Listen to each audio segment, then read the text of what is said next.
This video is going to be a lot more storytelly. Unfortunately, the time I spent on Bippy SMP, I was not intent on being a content creator, so I don't really have a whole lot to show visually wise to supplement my really dumb voice. Hey, my name's Cartoon Guardian, and I killed a lot of people in Minecraft. Let me explain. July 25th, 2022, I joined a Discord server called Bippy SMP. Bippy SMP would be my first survival Minecraft experience outside solo worlds and just tooling around with my friends and family. And oh boy, was it an experience. The server was run by a small Twitch streamer known as Bippy, aka Steelhead. Bippy SMP was a lifesteal, which meant that when you die, you lose a heart. But you can steal a heart from another player if you kill them. And Bippy was always nice when it came to resetting you to 10 hearts if you fell on hard times. Oh, and another thing, when I joined, I was somewhat aware that I was joining partway through the second season, so teams and conflicts would already be well established.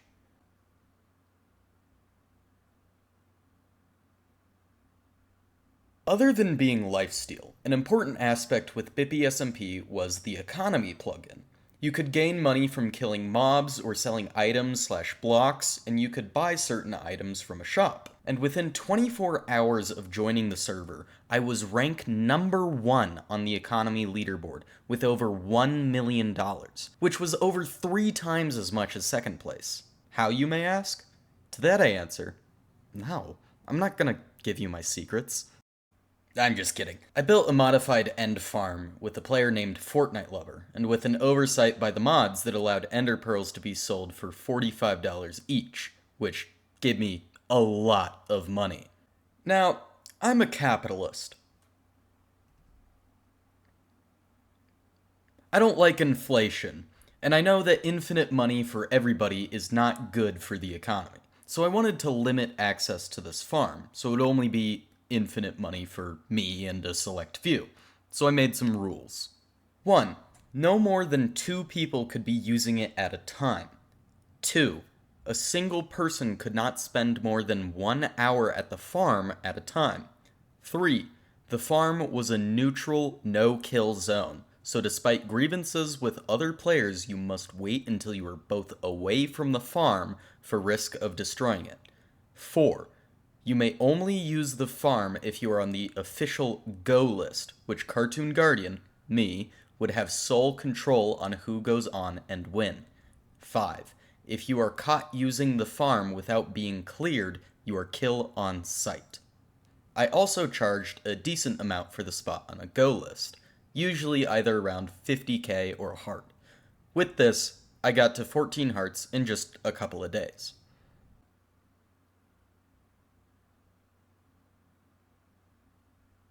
This nice thing I had going on lasted for about 3 days before it all went to hell. One day, a player named Ya Boy Flex, who was a Day 1 Season 1 veteran, was using the farm, when Fortnite Lover whispered to me, asking if he could kill him. Obviously, this went against the rules, as Flex was cleared by me after doing some favors a day ago. Fortnite had informed me that Flex had stolen some gear from him a while back. I still told him no, telling him to wait for Flex to leave before making his move. Now, Flex and I were chill, and at this point I trusted him more than Fortnite, but I didn't want to get involved, as I had only just made Netherite, and it was hardly enchanted. Eventually, I talked Fortnite out of it, threatening that he'd be taken off the Go list if he attacked, only for me to see him, moments later, bed-bombing an unsuspecting Flex while in the farm. Immediately, I attempted to intervene, but was promptly killed by Fortnite several times and had all my loot stolen in the process. When I returned, I had found that Fortnite had destroyed the rest of the farm as punishment for my betrayal, even though he shot first.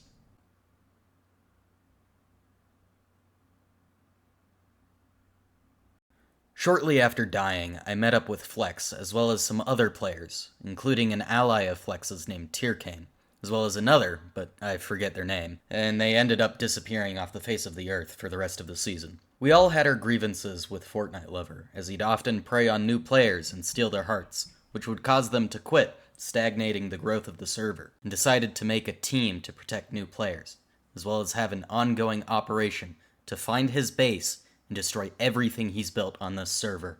Many days were spent flying over the landscape for any traces of a base, many more mining underground for any signs of player activity. But every time we found what we believed to be Fortnite Lover's base, it was empty, completely abandoned, except for signs or banners that alluded to its previous owner.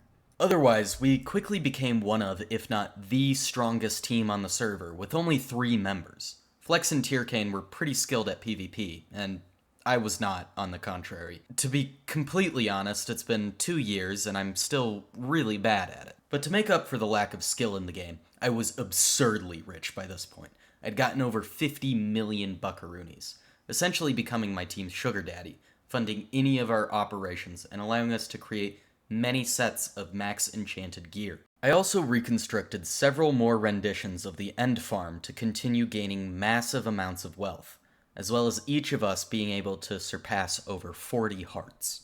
But just like the first end farm, even this good thing couldn't last very long.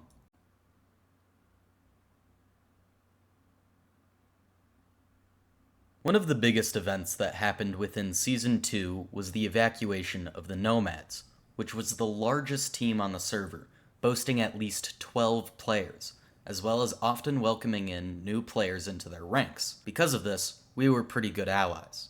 But on August 14th, while touring the Nomad's base, Tierkane saw Fortnite Lover fly across his minimap, causing him to realize that if Tierkane could see Fortnite, he could most definitely see Tierkane as well as the other Nomads, exposing their base to Fortnite Lover, which while filled with 5 players, let alone 10 to 12, wasn't an issue. But Fortnite was notorious for killing AFK players and raiding bases while their inhabitants were offline, which meant that the massive underground base had to be packed up and moved far, far away from its original location. Many of the team members were frantically pinged by their friends, only to find 3 full netherites mining up the walls and emptying chests into shulkers, then to be expected to pack mule it all to an undisclosed location that Tierkane had found for them. This sounds kind of hectic and frustrating, but it was a lot more fun than I had expected. It was like solving a puzzle by coordinating with others and helping them get ready to move. I even gave a few of my max sets to some of the lower geared players in case they needed to defend themselves. 2 of those sets had ended up in the hands of who I assumed to be the leader of the Nomads, Tai Tai, as well as another player named Wolf5up.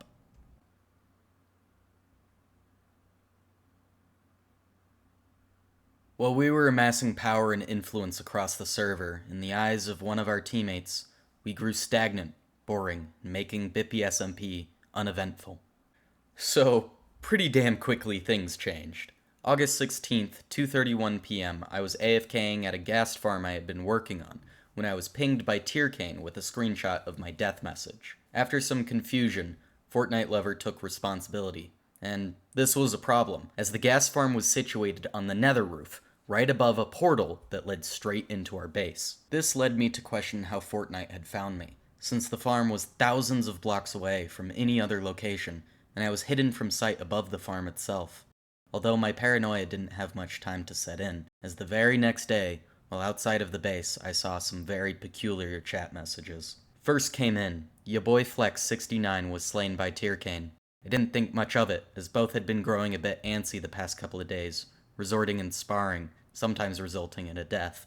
Then another, "Ya boy Flex 69 was slain by Tierkane." I got a little annoyed with the second death so recent. Surely there wasn't enough time for Flex to have re-geared and then lost between those 2 messages. I told Tierkane off about needlessly killing teammates, but I got no response. Then a third kill message, one that honestly scared the hell out of me. "Ya boy Flex 69 was killed by Fortnite Lover 124.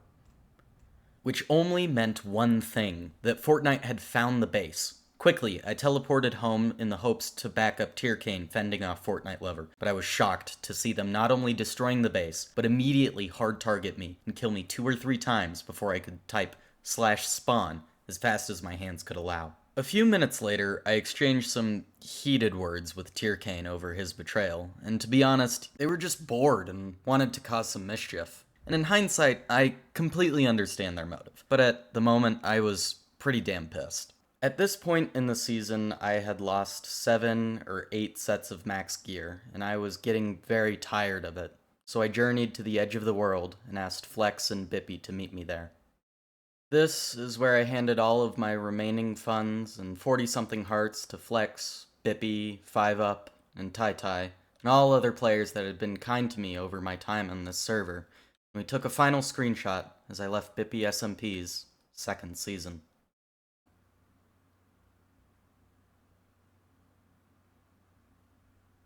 After this, I got into contact with the server owner and made some plans for a revenge scheme, an attempt to become a specter of death against Tyrkane's betrayal and Fortnite lovers' actions against me and Flex. Although it was very short-lived, and I remembered that I still was, and still am, awful at PvP.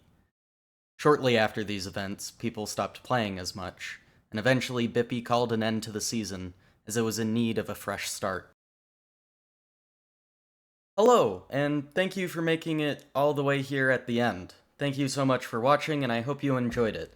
This took a long time to make, as well as coordinate with others so I could get the screenshots and clips I showed during this video, so a big thanks to a 5UP, Tyrkane, Adzer, Bippy, and Big Bill, all of whom have provided me with links to share with you all. So I recommend checking them out. Sorry if this turned out kind of long. I was originally going to make this into a singular video, but I quickly realized that there's just so much to talk about, especially in Season 3, which we'll cover in the next episode. If you enjoyed and you would like to see the next part, or more from me, please leave a like and subscribe for that. It really means a lot to me. Thanks!